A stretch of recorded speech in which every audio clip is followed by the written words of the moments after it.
Olá, caros monoteístas racionalistas. Tudo bem por aí com vocês?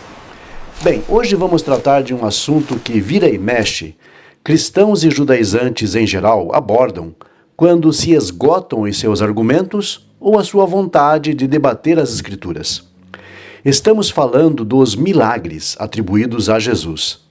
Você pode perceber que quando acuados ou quando percebem que não há mais o que dizer sobre as interpretações de passagens bíblicas, certas pessoas apelam via de regra para o sentimentalismo religioso, dizendo: se você não crê nele pelas Escrituras, creia pelo menos nos milagres. Outros ainda falam das tais vidas transformadas por crerem em Jesus. Com todo respeito às convicções e às crenças pessoais, eu afirmo que isso não é um bom argumento. Aliás, isso nem argumento é. Na nossa conversa de hoje, tentaremos deixar isso muito bem claro e estabelecido. Vamos averiguar?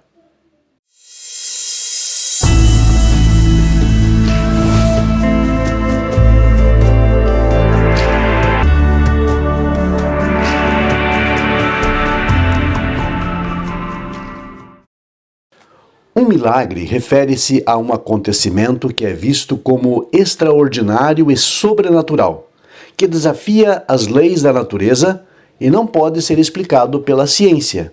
Frequentemente associado à intervenção divina para revelar poder ou manifestar fé. A palavra vem do latim miraculum, que significa maravilha, e pode descrever algo grandioso, um prodígio ou um ato que inspira admiração, podendo ser visto como um sinal religioso ou uma situação improvável. Há também no contexto religioso a ideia de sinal, algo que é visto como um fenômeno sobrenatural, mas com a intenção de infundir fé ou de confirmar certo dogma ou doutrina. No cristianismo, acredita-se que Jesus tenha feito vários milagres e sinais, como curas, ressurreição de pelo menos 3 pessoas e outros que estariam ligados diretamente ao mundo natural, como andar sobre as águas, multiplicação de pães e peixes, transformação de água em vinho e etc. O Evangelho de Marcos 16, 17 e 18 é uma passagem citada com frequência em relação à continuidade dos supostos milagres e sinais de Jesus, desta vez entre seus seguidores.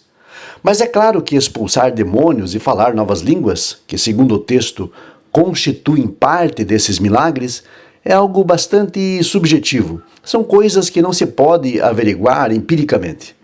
Já não se pode dizer o mesmo sobre beber coisas mortíferas e pegarem serpentes com as mãos. Há aqueles que tentaram, mas o resultado nunca foi dos melhores, se é que vocês me entendem. Mas enfim, vamos em frente. Como dissemos no início desta conversa, esses supostos milagres e sinais são usados como ferramentas emocionais, quando os argumentos se exaurem e quando os seus defensores percebem que é muito difícil, por exemplo, impor Jesus como Messias para aqueles que não creem por meio das Escrituras. Principalmente os seus interlocutores tiverem um bom embasamento, seja na Torá ou nos escritos proféticos. Assim, a apelação emocional de sinais e milagres surge como um pseudo-argumento, pois tais coisas não são averiguáveis. Ainda assim, mesmo que se produza alguma evidência de resultado, milagres não provam absolutamente nada, uma vez que relatos de eventos miraculosos não são de exclusividade do cristianismo, como veremos. Não há motivo razoável para que aceitemos apenas os relatos de milagres feitos por Jesus e que rejeitemos os supostos eventos milagrosos de outras religiões, filosofias ou doutrinas.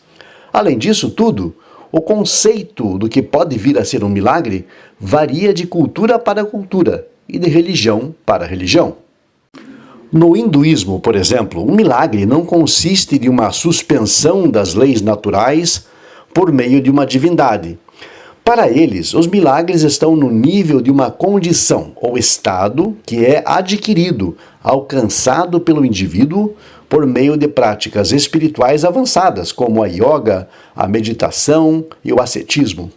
Esta condição elevada, que habilita o fiel para o exercício dos milagres, é chamada de siddhi.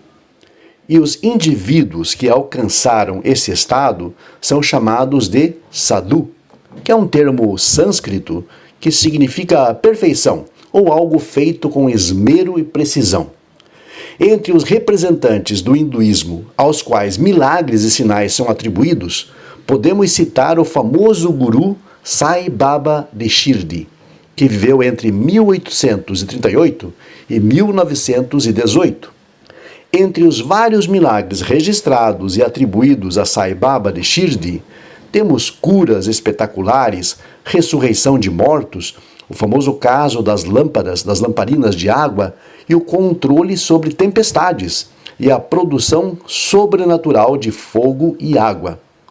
Há também relatos de bilocação, ou seja, a capacidade de estar em dois lugares ao mesmo tempo. Os casos são tão famosos que mesmo a conceituada Universidade de Cambridge, na Inglaterra, publicou um artigo sobre este mestre hindu.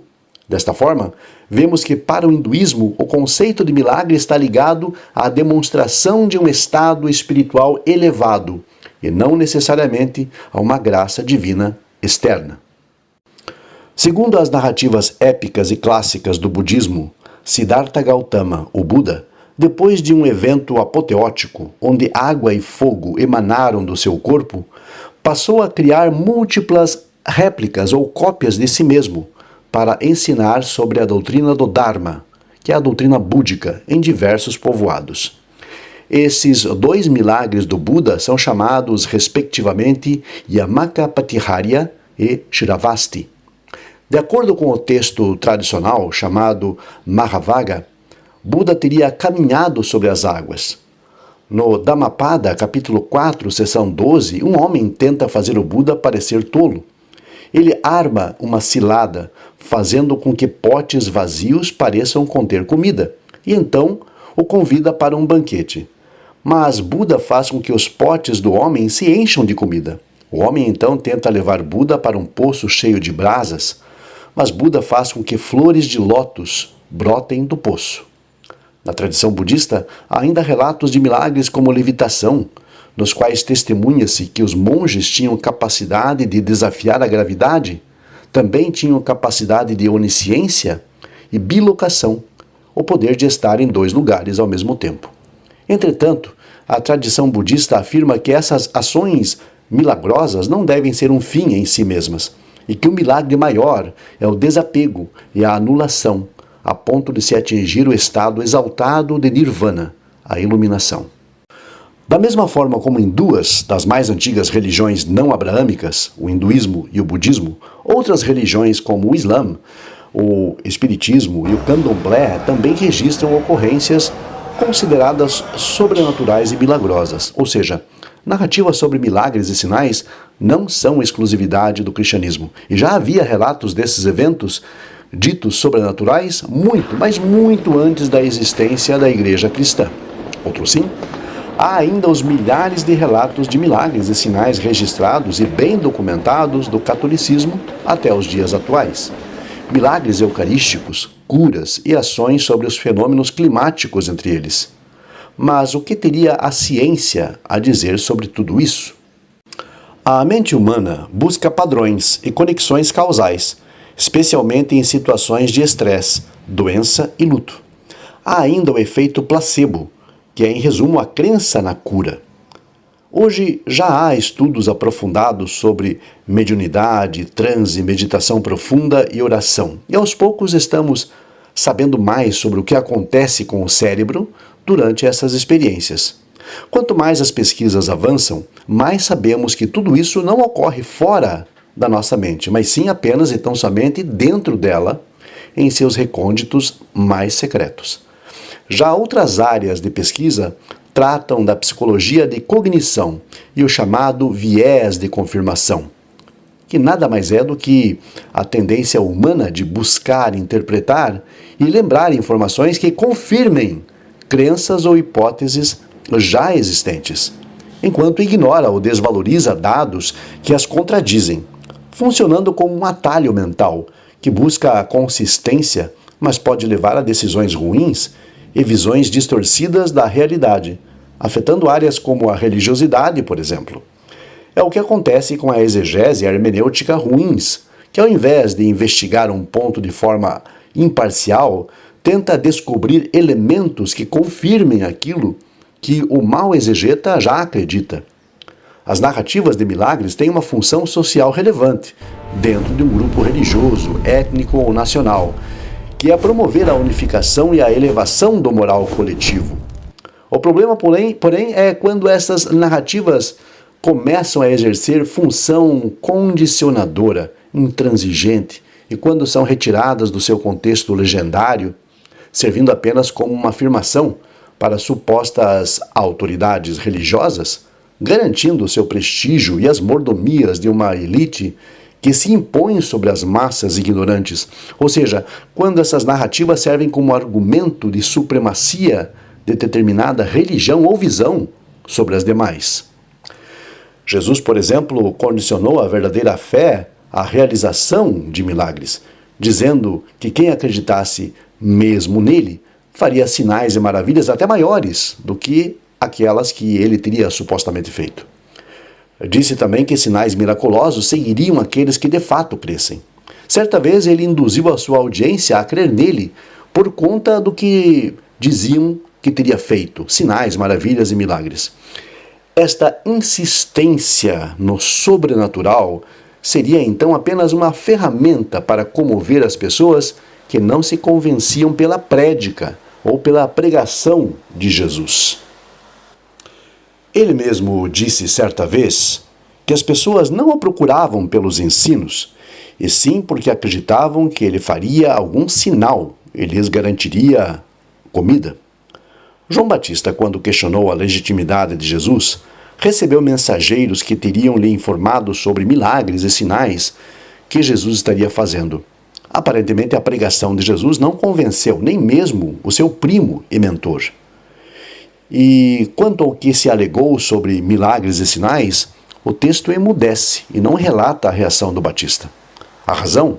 Obviamente porque milagres e sinais nunca provaram nada no contexto judaico, pois, como vimos, há relatos em todas as religiões sobre esses supostos eventos.